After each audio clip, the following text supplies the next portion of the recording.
Hi friends, welcome to my teaching talkies. Maths classes లో భాగంగా ఒకసారి క్వశ్చన్ చూడండి. పక్క పటం నుండి ఎక్స్ విలువను కనుక్కోండి అని చెప్పేసి అన్నాడు. అండ్ ఈ పటాన్ని ఇచ్చిండు. చూడండి, దీన్ని ఒకసారి అబ్జర్వ్ చేస్తే ఇక్కడ ఈ పటాన్ని ఒకసారి తీసుకుంటే కిందనేమో 6x అని చెప్పేసి ఇచ్చిండు. సో ఇలా ఉన్నప్పుడు ఎదురుగా ఉన్నటువంటి కోణాన్ని శీర్షాభిముఖ కోణం అంటాం. కాబట్టి ఈ ఎదురుగా ఉన్న కోణం ఇది దేని ఎంత ఉంటుందో అది కూడా సేమ్ ఉంటుంది అనమాట. కాబట్టి ఇది 6x అవుతుంది. సో దీనికి ఎదురుగా ఉన్నది ఏది, ఇది కూడా 6x అవుతుంది అనమాట. ఓకేనా, ఇది 6x అయితే ఇప్పుడు ఇక్కడి నుంచి ఇక్కడ దాకా ఉన్నటువంటి మొత్తము ఈ సరళ రేఖ పైన ఉన్నటువంటి ఒకే వైపు ఉన్నటువంటి కోణాల మొత్తం ఏమవుతుంది, 180 డిగ్రీస్ అవుతుంది. కాబట్టి ఇప్పుడు ఈ అన్నిటిని కలపండి, అది 180కి సమానం అవుతుంది. ఒకటి 2x plus 6x plus 4x అని ఇచ్చిండు. దట్ ఈక్వల్స్ టు 180 డిగ్రీస్ అనమాట. 180 డిగ్రీస్ కి ఈక్వల్ అవుతుంది అనమాట. సో ఇప్పుడు 2x plus 4x 6x plus 6x 12x అవుతుంది. ఇది that equals to 180 degrees, right? x equals to 180 by 12 degrees వస్తుంది అనమాట. 180 బై 12 డిగ్రీస్ చేస్తే 180ని 12 అనేది 15 టైమ్స్ క్యాన్సిల్ చేస్తుంది. కాబట్టి x వాల్యూ అనేది 15 degrees. Option B right answer అవుతుంది అనమాట. Okay friends, so next question చూడండి. పక్క పటం నుండి y విలువను కనుక్కోండి అని చెప్పేసి ఇచ్చాడు. ఇక్కడ ఎల్ మరియు ఎం లు రెండు సమాంతర రేఖలు, పి అనేది వాటికి గీసినటువంటి తిర్యక్ రేఖ అయితే ఇక్కడ ఒక కోణం ఇచ్చిండు, ఇక్కడ ఒక కోణం ఇచ్చిండు అనమాట.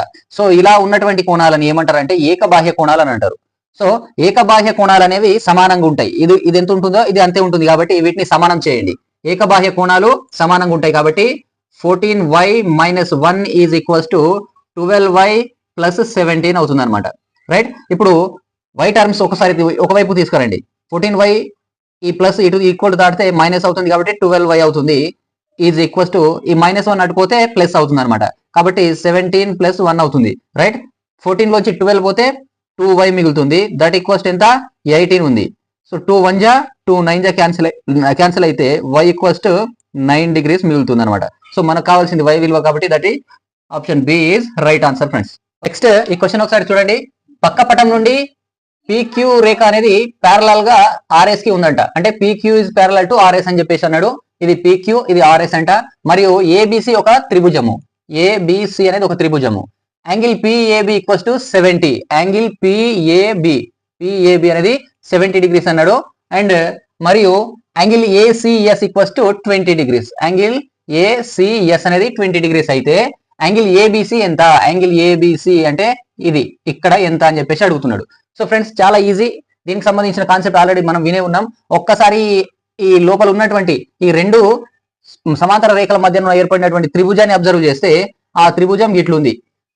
ఇట్లున్నటువంటి ఈ త్రిభుజం యొక్క ఈ భుజాన్ని ఎక్స్టెండ్ చేసినప్పుడు ఈ ఇలా ఏర్పడే బాహ్య కోణం ఏదైతే ఉందో ఇది 120 డిగ్రీస్ ఇచ్చింది మనకు. ఆ 120 అంటే మనకి ఇలా ఉన్నటువంటి బాహ్య కోణానికి సంబంధించిన రూల్ ఏంది అని అంటే ఈ బాహ్య కోణం అనేది లోపల ఉన్నటువంటి అంతరాభిముఖ కోణాల మొత్తానికి సమానం ఉంటుంది అనమాట. సో ఇది ఏ, ఇది బి అని అనుకుంటే a plus B is equals to 120 degrees అవుతుంది. ఓకేనా? కాబట్టి మనకు ఇది రెండిట్లో ఏదో ఒకటి తెలిసినా గానీ మనం ఒక కావాల్సిన దాన్ని ఫైండ్ అవుట్ చేయొచ్చు అనమాట. సో ఇప్పుడు ఇది తెలిస్తే మనకి ఆటోమేటికల్ గా ఇది ఫైండ్ అవుట్ అవుతుంది, తెలుస్తుంది. కాబట్టి ఇది తెలియాలి అని అంటే ఇంకోటి ఏంటంటే దీని నుంచి పి నుంచి ఏ వరకు, ఏ నుంచి బి వరకు, మళ్ళా సి వరకు ఇట్లా ఉంది కదా. ఈ సమాంతర రేఖ ఏదైతే ఉందో ఈ సమాంతర రేఖ ఇట్లా పోతుంది కదా. అండ్ ఇంకో సమాంతర రేఖ ఇట్లా పోతుంది కదా. ఇలా పోతున్నటువంటి ఈ రేఖల్లో ఇలా మధ్యలో ఉన్నటువంటి జెడ్ ని చూడండి. ఏది అని అంటే ఇది ఇలా పోయి ఇలా వస్తుంది కదా జెడ్.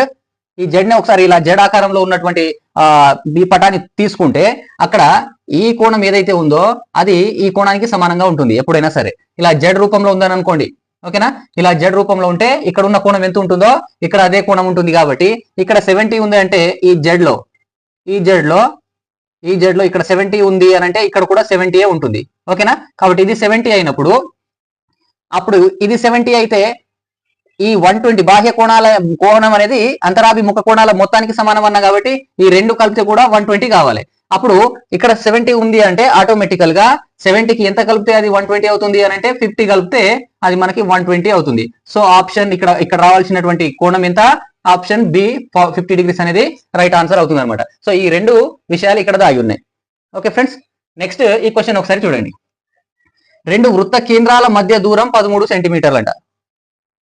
డి అని ఇచ్చిరు 13 సెంటీమీటర్లు. రెండు వృత్త కేంద్రాల మధ్యన ఉన్నటువంటి దూరాన్ని డిస్టెన్స్ 13 సెంటీమీటర్స్ అని ఇచ్చిండు. వృత్త వ్యాసార్థాలు వరుసగా రెండు వృత్త వ్యాసార్థాలు వరుసగా 3 సెంటీమీటర్లు 2 సెంటీమీటర్లట. అయినా తిర్యక్ స్పర్శరేఖ పొడవు ఎంత అని అడుగుతున్నాడు. సో వ్యాసార్థం, ఒక వృత్తానికి వ్యాసార్థం R1 అది 3 సెంటీమీటర్స్, ఇంకో వృత్తానికి వ్యాసార్థం R2 అది 2 సెంటీమీటర్ అంట. సో మనల్ని ఏమడుగుతుండు, తిర్యక్ స్పర్శరేఖ పొడవు అని అడుగుతున్నాడు అనమాట. సో వెరీ వెరీ ఇంపార్టెంట్ ఇది. తిర్యక్ స్పర్శరేఖ పొడవు అండ్ ప్రత్యక్ష ఉమ్మడి స్పర్శరేఖ పొడవు అని 2 ఫార్ములాస్ ఉంటాయి, అవి గుర్తుంచుకోండి. దాంట్లో నుంచి మనకు ఈ ఆన్సర్ ఫైండ్ అవుట్ చేయొచ్చు, అడుగుతారు చాలా సార్లు ఇట్లాంటి క్వశ్చన్లు. సో మనకు అడిగింది మాత్రం తిర్యక్ స్పర్శరేఖ పొడవు కాబట్టి తిర్యక్ స్పర్శరేఖ పొడవు కావాలి అని అంటే పొడవు is equals to √d² minus R1 plus R2 whole square చేస్తాం. ఇది సూత్రం అనమాట. దీంట్లో డి ఉంది, R1 R2లు ఉన్నాయి, సబ్స్టిట్యూట్ చేయండి. d² డైరెక్ట్ రాస్తున్నా నేను. d² అంటే 13² ఎంత అవుతుంది, 169 అవుతుంది. R1 ప్లస్ R2 ఈ రెండు కలిపితే R1 ప్లస్ R2 అంటే 5 అంటే 25 అవుతుంది అనమాట. విత్ రూట్ ఉంది, ఓకేనా. సో 169 లో నుంచి 25 పోతే √144 అవుతుంది అనమాట. √144 అంటే ఎంత మనకు తెలుసు కదా, 12 సెంటీమీటర్ అనేది మనకు కావాల్సిన ఆన్సర్ అనమాట. కాబట్టి option A is right answer. తిర్యక్ అయితే ఈ ఫార్ములా వస్తుంది. అండ్ ప్రత్యక్ష ఉమ్మడి స్పర్శరేఖ పొడవు కావాలి అని అనుకుంటే అప్పుడు అది d² minus R1 minus R2 whole square with root ఉంటుంది అనమాట. దీంట్లో సబ్స్టిట్యూట్ చేస్తే వస్తుంది, ఓకేనా. సో నెక్స్ట్ క్వశ్చన్ చూడండి. మళ్ళా రెండు వృత్త వ్యాసార్థాలు వరుసగా 5 సెంటీమీటర్లు 6 సెంటీమీటర్లు మరియు ఆ వృత్త కేంద్రాల మధ్య దూరం 12 సెంటీమీటర్లు అయితే ఆ రెండు వృత్తాలకు గరిష్టంగా ఎన్ని స్పర్శ రేఖలు గీయవచ్చు అని చెప్పేసి అడిగాడు. చూడండి, రెండు వృత్తాలు ఇవి అనుకుందాం. ఈ రెండు వృత్తాలలో ఒక దాని యొక్క వ్యాసార్థం అంట 5 సెంటీమీటర్లు, ఇంకో దాని యొక్క వ్యాసార్థం అంట 6 సెంటీమీటర్లు అంట. ఈ రెండు వృత్త కేంద్రాల మధ్య దూరం ఇక్కడి నుంచి ఇక్కడికి అనమాట కేంద్రాలు. ఈ డిస్టెన్స్ అనేది డి అంటాం దాన్ని, అది 12 సెంటీమీటర్లు అంట.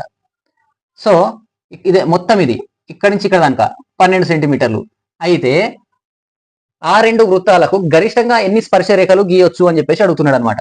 సో చూడండి, ఈ డిస్టెన్స్ ని బట్టి R1 R2లకు సంబంధించి ఇది R1 అనుకోండి, ఈ వ్యాసార్థం R1, ఈ వ్యాసార్థం R2 అనుకుంటే వాటికి సంబంధించి రిలేషన్ ఏంటంటే D = R1 ప్లస్ R2 అయింది అనుకోండి.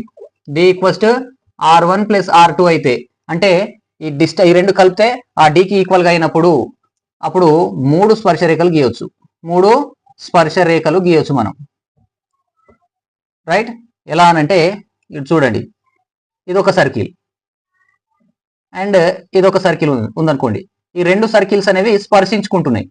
అప్పుడు ఈ కేంద్రం అండ్ ఈ కేంద్రం మధ్య దూరం ఏదైతే ఉందో ఆ రెండింటి యొక్క, ఇది 5 అనుకున్నాం, ఎగ్జాంపుల్ ఇదే తీసుకుందాం, ఇది 6 అనుకున్నాం. కాబట్టి ఈ రెండింటిని కలిపినప్పుడు వీటి కేంద్రాల మధ్య దూరం అనేది కూడా డి అనేది ఈ వీటి మొత్తానికి సమానం అవుతుంది. R1 ప్లస్ R2 = డి అవుతుంది అనమాట. అలా ఉన్నప్పుడు ఇదొక స్పర్శరేఖ, అంటే ఇలా ఉందనుకోండి, ఇదొక స్పర్శరేఖ, ఇదొక స్పర్శరేఖ అండ్ ఇదొక మధ్య నుంచి స్పర్శరేఖ గీస్తాం అన్నమాట రెండు వృత్తాలకి. కాబట్టి 3 స్పర్శరేఖలు గీస్తాం. ఒకవేళ ఈ డి అనేది R1 ప్లస్ R2 కంటే ఎక్కువగా ఉందనుకోండి, ఎక్కువగా ఉందనుకోండి, ఈ రెండింటిని కలిపితే దానికంటే ఎక్కువగా ఉంటే ఈ సందర్భం వస్తుంది. చూడండి, R1 ప్లస్ R2 అనేది 11 అవుతుంది, డి అనేది 12 ఇచ్చిండు కాబట్టి డి ఎక్కువ ఉంది, R1 ప్లస్ R2 అనేది తక్కువ ఉంది. ఆ సందర్భంలో అంటే ఏంటంటే రెండు స్పర్శించుకోలేవు అనమాట, అవి రెండు కూడా కలవలేదు అనమాట. ఆ టైంలో ఎన్ని స్పర్శరేఖలు గీస్తామంటే 4 గీస్తాం మనం. 4 స్పర్శరేఖలు ఎట్లా గీస్తారో చూడండి ఒకసారి. 4 స్పర్శరేఖలు ఇంత దీన్ని గీసినట్లు కానీ దీనికి టచ్ అయ్యేది పై నుంచి ఒకటి అండ్ దీన్ని టచ్ అయ్యేది కింది నుంచి ఇది ఒకటి, ఓకేనా. నెక్స్ట్ తిర్యక్ స్పర్శరేఖ అంటారు దీన్ని, క్రాస్ లా ఇదొకటి అండ్ ఇటు సైడ్ నుంచి ఒకటి అనమాట ఇలా. సో ఈ క్రాస్ లో 2 అండ్ పై నుంచి ఒకటి కింద నుంచి ఒకటి, కాబట్టి 4 స్పర్శరేఖలు గీస్తాం అనమాట. సో మనకి ఇది వర్తిస్తుంది ఈ క్వశ్చన్ లో మనకి ఇది వర్తిస్తుంది కాబట్టి డి అనేది ఎక్కువ ఉంది R1 ప్లస్ R2 కంటే, కాబట్టి మనకి 4 స్పర్శరేఖలు గీయొచ్చు మనం. ఆప్షన్ 4 ఇస్ రైట్ ఆన్సర్ అవుతుంది అనమాట, ఓకేనా. నెక్స్ట్ 2, -3 మూలాలుగా గల వర్గ సమీకరణం ఏంటి అని చెప్పేసి అడిగిండు. కింద ఆప్షన్స్ ఇచ్చిండు. సో ఆప్షన్ నుంచి ఆన్సర్ చేయొచ్చు లేదా మనకు జనరల్ ప్రాసెస్ లో కూడా చేయొచ్చు. సో వర్గ సమీకరణం రెండు మూలాలు ఆల్ఫా, బీటా అనేవి రెండు మూలాలు అయితే ఈ ఆల్ఫా బీటా మూలాలు కాగల వర్గ సమీకరణాన్ని x² - x into alpha plus beta అంటే మూలాల మొత్తము ప్లస్ ఆల్ఫా ఇంటూ బీటా అంటే మూలాల లబ్ధము చేస్తాం, దట్ ఈక్వల్స్ టు 0గా రాస్తాం అనమాట. ఓకేనా? కాబట్టి దీంట్లో x² - x into alpha plus beta అంటే 2 ప్లస్ మైనస్ ఆఫ్ 3 అని చెప్పేసి అని రాస్తాము, ప్లస్ 2 ఇంటూ -3 అని రాస్తాం, దట్ ఈక్వల్స్ టు 0 అని రాస్తున్నాం. చూడండి, x² - x 2 plus into minus minus అవుతుంది కాబట్టి 2 - 3 అవుతుంది. ఇది ప్లస్ ఇంటూ మైనస్ లో వచ్చేస్తుంది అండ్ 2 ఇంటూ 3 అనేది 6 అవుతుంది, దట్ ఈక్వల్స్ టు 0 రాస్తాం.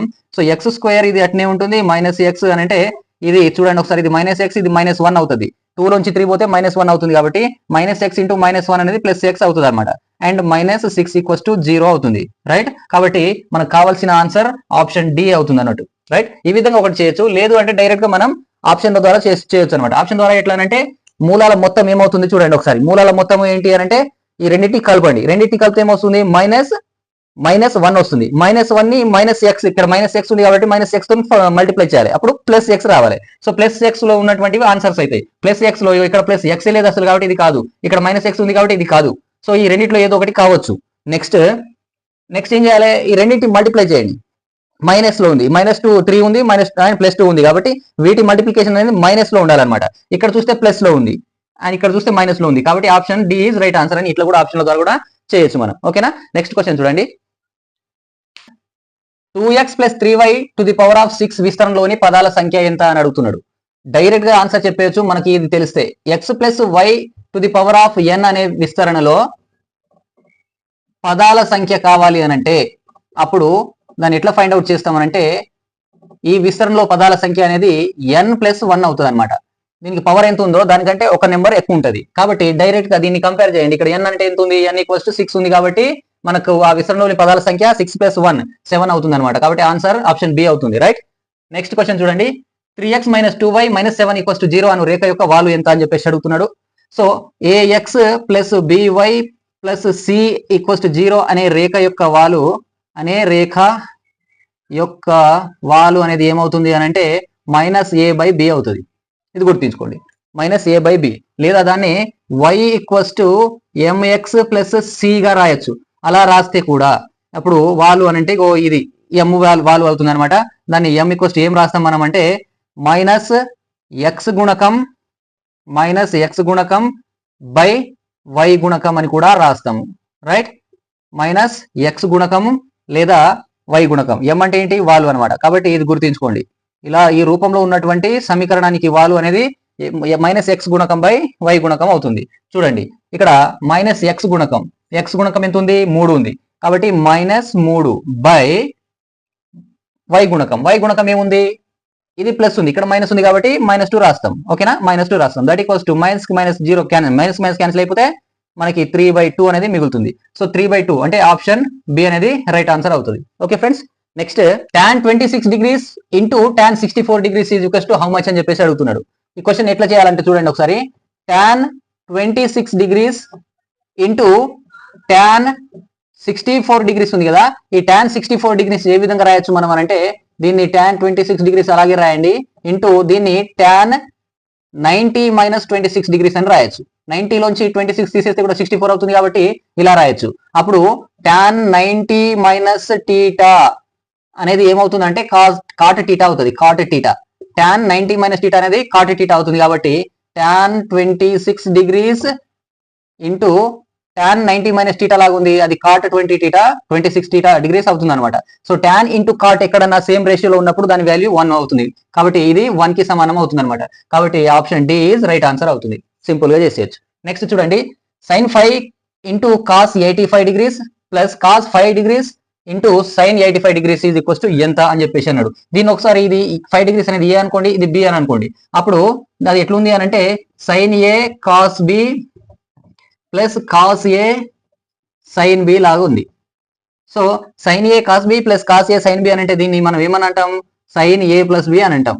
sin a plus b formula sin a cos b plus cos a sin b. కాబట్టి ఇక్కడ a అని అంటే sin 5 degrees ప్లస్ b అని అంటే 85 degrees కాబట్టి అట్లా రాస్తాం. సో ఇది ఎంత అవుతుంది, sin 85 ప్లస్ 5 90 డిగ్రీస్ అవుతుంది అనమాట. sin 90 డిగ్రీస్ అనేది 1 అవుతుంది. కాబట్టి option B is right answer. ఈ విధంగా చేయాలి ఫ్రెండ్స్. ఓకేనా? సో ఈ క్లాస్ కనుక నచ్చినట్లయితే లైక్ చేయండి, షేర్ చేయండి, ముందుగా నా ఛానల్ ని సబ్స్క్రైబ్ చేయండి. Thank you very much friends.